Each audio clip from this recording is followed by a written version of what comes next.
Good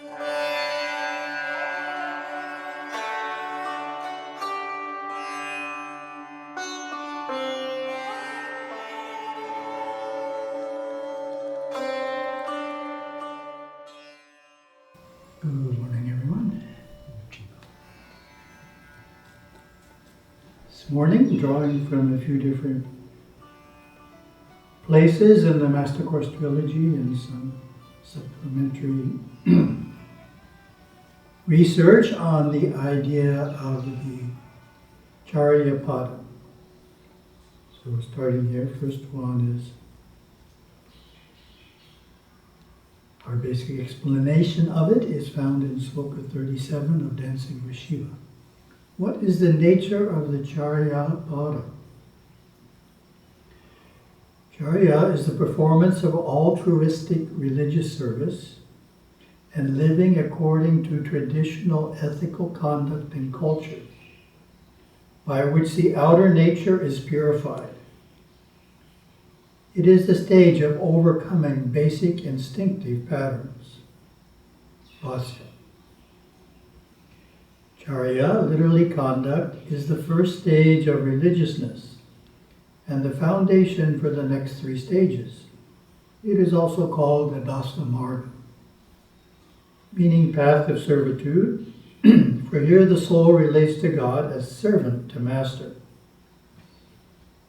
The disciplines of Charya include humble service, attending the temple, performing one's duty to community and family, honoring holy men, respecting elders, atoning for misdeeds, and fulfilling the 10 classical restraints called yamas.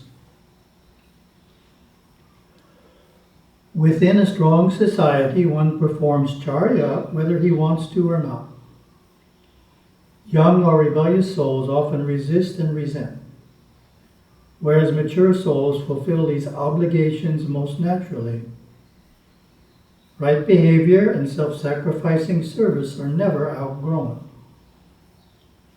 The keynote of Charya or Karma Yoga is Seva, religious service given without the least thought of reward, which has the magical effect of softening the ego and bringing forth the soul's innate devotion. And it ends with a verse from Tirumandaram. The simple temple duties, lighting the lamps, picking flowers, lovingly polishing the floors, sweeping, singing the Lord's praise, ringing the bell, and fetching ceremonial water, these constitute the Dasa Marga.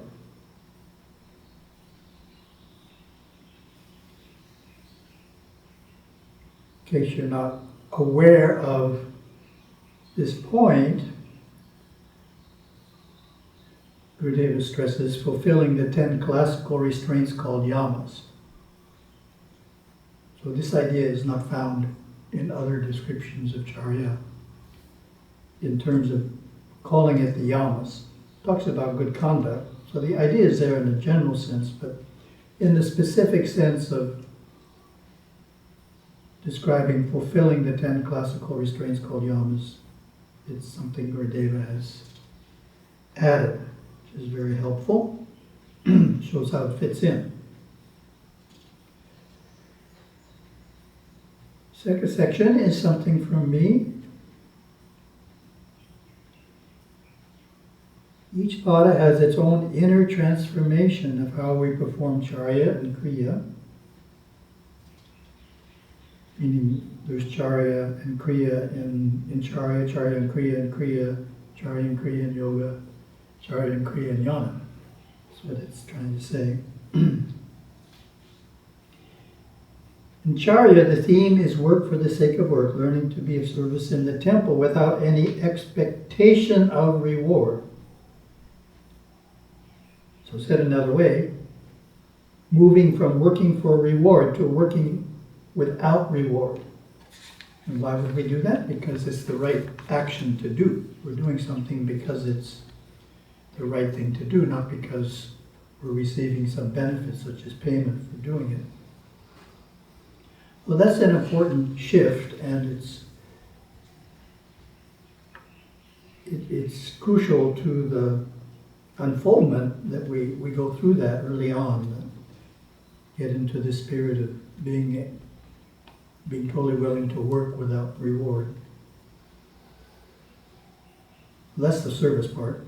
Then in worship, we are moving from not feeling anything, meaning when we're in the temple, not feeling anything emanating from the deity. That's how many people start. To feeling the darshan of the deity, the energy emanating out. And then the next step, which we'll see in one of Gurudeva's writings here. Then to receiving messages from the deity. So that's the section that's coming up here. It's a bit long, but it's worthwhile. So this is point number 3. It comes from Merging with Shiva, chapter 19, lesson 129, Love of the Gods. It's verbatim. Chanting and satsang and ceremonial rituals all contribute to this sanctifying process, creating an atmosphere to which the gods are drawn and in which they can manifest. By the word manifest, I mean they actually come and dwell there and can stay for periods of time, providing the vibration is kept pure and undisturbed. The altar takes on a certain power. In our religion, there are altars and temples all over the world inhabited by the devas and the great gods. When you enter these holy places, you can sense their sanctity. You can feel the presence of these divine beings, and this radiation from them is known as darshan. The reality of the Mahadevas and their darshan can be experienced by the devotee through his awakened ajna vision, or more often as the physical sight of the image in the sanctum, coupled with the inner knowing that he is there within the microcosm. This darshan can be felt by all devotees, becoming stronger and more defined as devotion is perfected. It's an important point.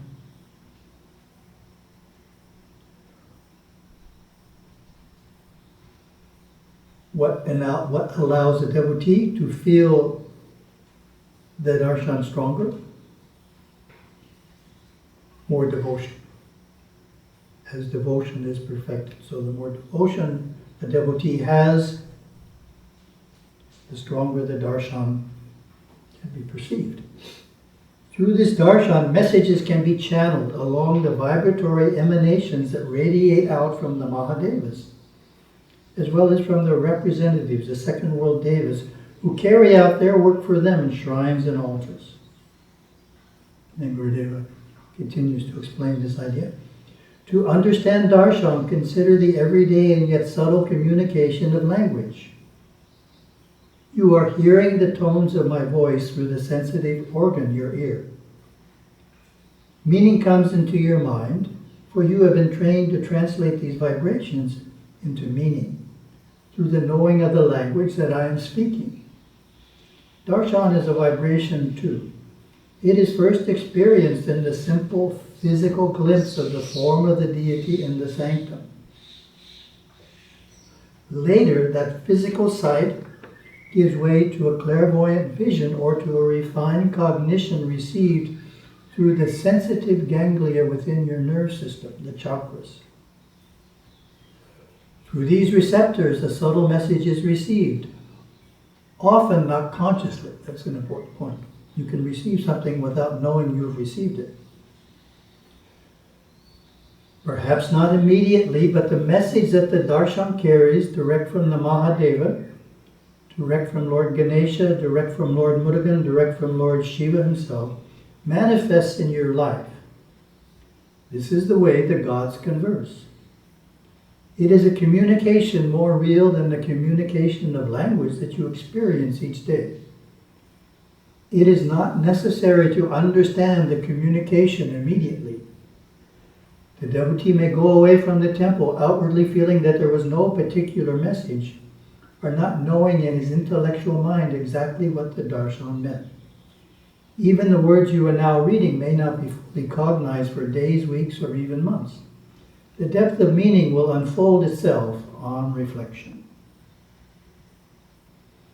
Next quote, part 4, is from Merging with Shiva, chapter 21, which is total surrender, lesson 147. And it's the idea that the natural place and time for someone who's just learning to meditate in the Saivasiddhanta tradition is after the puja. To internalize worship, after the puja is over, sit before the deity and draw into yourself all the pranas you feel around your body. Then draw those energies up the spine into the head. This is done with the mind and with the breath. It is very easy to do. It is especially easy when one is at the end of a major karmic cycle.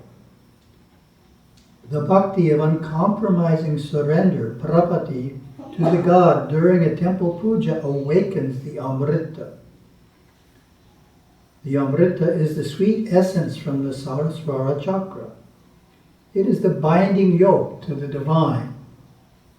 Bind yourself in the lotus posture after temple worship and simply internalize all the feeling that you had for the God during the worship. That's all there is to it. The yogi yoked within enjoys the Amrita that flows from the cranium throughout his body. Devotees who want to awaken the higher chakras and sustain that awakening on the safe path will throw themselves into becoming uncompromising bhaktars. Then all the gods of all the three worlds will open their hearts and shower their blessings upon them.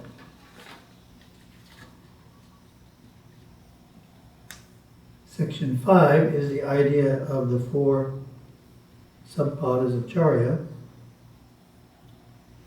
So that's Charya Charya, Kriya Charya, Yoga Charya, and Jnana Charya. Well, these are composite definitions from a couple of different sources. So Charya in Charya is what we would think it would be. Personal service in a temple, such as cleaning, collecting the flowers, and so forth, is Charya and Charya. Kriya Charya. Worshipping by attending a Parartha Puja in a temple to any of the 25 manifested forms of Shiva or a form of Ganesha or Skanda is Kriya in Charya. So we're attending a puja, not conducting a puja. Meditation in a temple after attending a Parartha Puja is Yoga in Charya.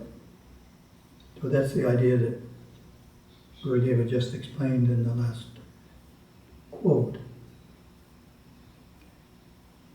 The experiential knowledge gained by these practices is Jnana in Charya. So learning something from within.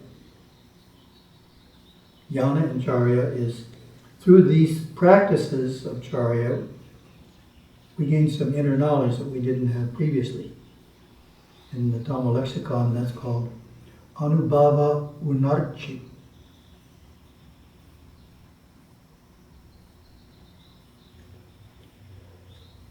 Then the last section 6 here is how it's taught in Sri Lankan school course, Savanari course.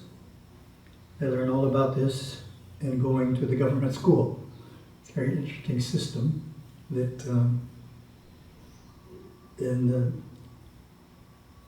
public or government schools in Sri Lanka, you study the religion you are in. So I don't know if they have a course for Islam. I don't think so, because Islam is a fairly small group, but there's a course on Buddhism, there's a course on Christianity, and there's a course on Hinduism, and the course on Hinduism is on Saivism. So it's the only place I know where the course on Hinduism is totally Saivite. So it's called Savanari. It's on the web, of course it's in Tamil script, but it's on the web on the Government of Sri Lanka's educational webpage, if anyone ever wants to look at it. So this is a section that I had translated.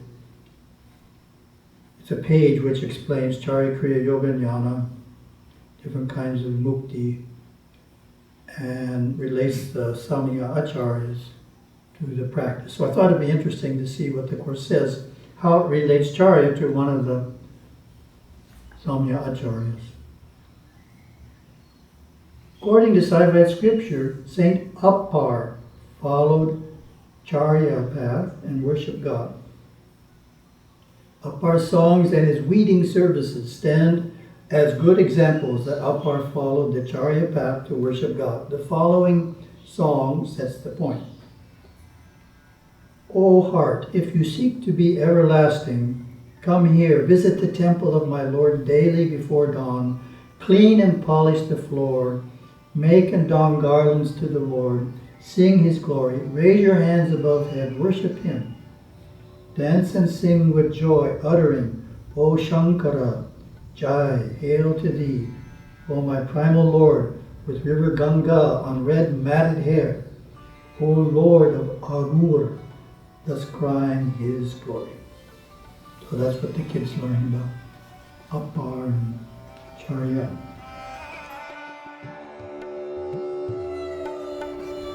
Okay?